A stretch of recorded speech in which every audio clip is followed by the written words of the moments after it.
बहुत सॉलिड भूकंप था।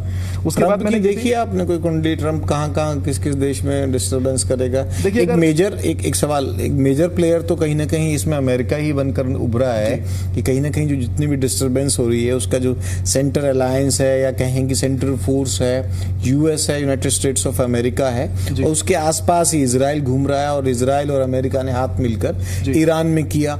और ईरान में होने से क्या हुआ कि जो मिडिल ईस्ट की बाकी कंट्रीज हैं, जहां जहां ईरान को मौका मिला उन्होंने दाग दिया सब जगह। जी, मैं 1907 से नहीं, मैं ट्रंप वाला यूएस वाला एंगल समझना चाह रहा हूं, बस इसी को समझा रहा हूं मैं। 1907 से यूएस की स्ट्रेटेजी, फेडरल रिजर्व आदि की स्ट्रेटेजी मैं बहुत डीपली स्टडी कर रहा हूं, उनके गणनाओं को स्टडी कर रहा हूं, क्योंकि कुंडली मूलतः ऐसे लोगों की कुंडली सही डेट ऑफ बर्थ, सही टाइम ऑफ बर्थ तो नहीं मिलता, लेकिन कुछ योग और शगुन का मैं एनालिसिस कर रहा था। तो जैसा वर्ल्ड वॉर 1 में जेपी मॉर्गन आदि ने बहुत अच्छा गेम खेला, यूएस को सुपर पावर बनाया, वर्ल्ड वॉर 2 में सुपर पावर बनाया, लेकिन ये जो इंटरनेशनल वॉर चल रहा है अभी, इसमें यूएस पिछड़ता हुआ मुझे दिखाई पड़ता है। इस बार यूएस का पतन होता हुआ मुझे दिखाई पड़ता है, क्योंकि ये तीसरा वाला जो है वो यूएस के हाथ में आता हुआ नहीं दिखाई पड़ता है। वर्ल्ड वॉर 3 की आप भविष्यवाणी कर रहे हैं? वर्ल्ड वॉर 3 का पूर्ण संकेत है, और कब है? वॉर रुकने नहीं वाला, क्योंकि अभी आप देखिएगा कि 12 अगस्त के बाद, 12 अगस्त से मैंने एक डेट निकाला है कि उसमें यूरोप इन्वॉल्व होगा, यूरोप के अंदर